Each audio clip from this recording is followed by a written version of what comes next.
Halo semuanya, apa kabar? Hari ini kita bakal ngobrolin sesuatu yang sebenarnya ada di mana-mana, tapi mungkin jarang kita sadari, tekanan. Ini tuh kekuatan rahasia di balik banyak hal, mulai dari sepatu bola yang kita pakai, sampai paku yang nancep di dinding.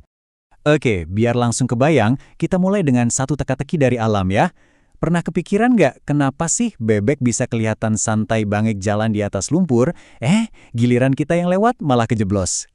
Nah, ini dia kuncinya. Ternyata jawabannya ada di perbedaan yang kelihatannya sepele ini.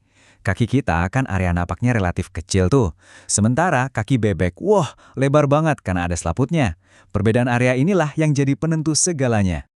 Oke, untuk bisa mecahin misteri bebek dan lumpur ini, kita harus kenalan dulu sama biang keladinya, yaitu prinsip tekanan. Jadi, apa sih sebenarnya tekanan pada benda padat itu? Gampangnya gini deh. Tekanan itu adalah tentang seberapa besar gaya yang ditekan ke satu area tertentu. Jadi ini bukan cuma soal seberapa kuat gayanya, tapi juga soal seberapa luas area yang kena gaya itu. Nah, ini bagian paling penting yang harus kita ingat teman-teman.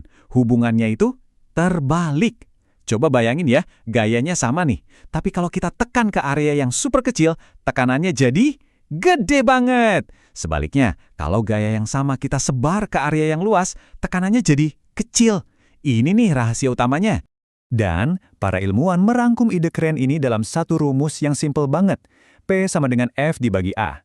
P itu untuk tekanan, F itu untuk gaya atau force, dan A itu untuk luas atau area. Gampang kan? Logikanya, makin kecil si A, otomatis P-nya bakal makin gede. Oke, sekarang kita balik lagi ke kasus si bebek. Karena kakinya yang berselaput itu luas, alias A-nya besar, berat badannya atau F-nya jadi kesebar merata. Hasilnya, tekanan ke lumpur atau P-nya jadi rendah banget. Nah, makanya dia bisa tetap di atas permukaan, nggak amblas kayak kita. Nah, begitu kita paham konsep ini, coba deh lihat sekeliling. Kita bakal sadar kalau prinsip tekanan ini ternyata ada di mana-mana loh, di benda-benda yang kita pakai tiap hari. Contoh paling gampang, kita lihat dari sepatu aja deh. Dua-duanya buat di kaki, tapi tujuannya beda total. Sepatu bola punya stud atau pull yang kecil-kecil kan? Itu sengaja biar semua berat badan kita fokus di titik-titik kecil itu, jadi tekanannya tinggi dan kita bisa nancep di rumput. Kebalikannya, sepatu salju dibuat super lebar biar berat badan kita kesebar. Tekanannya jadi rendah dan kita nggak tenggelam di salju. Keren kan? Banyak banget loh alat di sekitar kita yang sengaja dirancang biar areanya super kecil. Tujuannya yaitu tadi, buat menghasilkan tekanan yang luar biasa besar. Coba pikirin, ujung pisau yang tajam, paku yang runcing, atau mata kapak. Kenapa pisau tajam motongnya lebih gampang? Ya karena itu, gayanya kita pusatkan di area yang super tipis. Nah, sekarang kita lihat sebaliknya. Kalau kita mau nahan sesuatu yang berat, logikanya kita harus sebar tekanannya. Makanya telapak kaki gajah itu lebar banget, pilar-pilar gedung dibuat besar dan kokoh, atau ban traktor sengaja dibuat gede-gede, biar nggak kejeblos di lumpur. Prinsipnya sama persis. Oke, teori udah, contoh-contoh juga udah. Sekarang, saatnya kita coba hitung-hitungan dikit ya, biar makin mantap pemahamannya.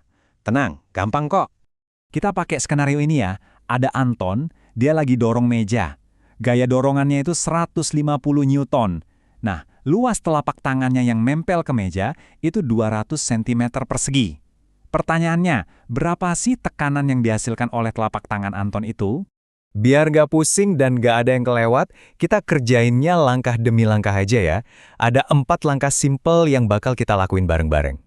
Oke, langkah pertama dan kedua kita gabungin aja. Kita catat dulu apa yang kita tahu. Gayanya, F itu 150 Newton. Satuannya udah pas, jadi nggak perlu diubah. Nah, luasnya, A itu 200 cm persegi. Ini nih yang penting, harus kita ubah dulu ke satuan standar, yaitu meter persegi. Jadi, 200 cm persegi itu sama dengan 0,02 meter persegi. Oke, kalau datanya udah siap semua, tinggal kita masukin aja ke rumus sakti tadi. Tekanan atau P sama dengan 150 Newton dibagi 0,02 meter persegi. Dan hasilnya adalah 7.500 Newton per meter persegi, atau biasa juga disebut 7.500 Pascal. Wah, lumayan besar juga ya tekanan dari satu telapak tangan. Jadi kalau mau diringkas dalam satu kalimat, ya ini dia intinya. Semakin kecil area kontak, semakin besar tekanannya. Prinsip sederhana inilah yang ngejelasin semuanya, dari bebek yang bisa jalan di lumpur sampai kenapa ujung paku itu harus tajam. Nah, sekarang setelah kita ngobrolin ini, coba deh perhatiin sekitar kalian hari ini. Saya jamin kalian akan nemuin banyak banget contoh tekanan di mana-mana. Mulai dari motong sayur di dapur, sampai lihat ban bus di jalan. Coba tanyakan ke diri sendiri. Benda ini dirancang buat nambahin tekanan, atau justru buat nyebarin tekanan ya?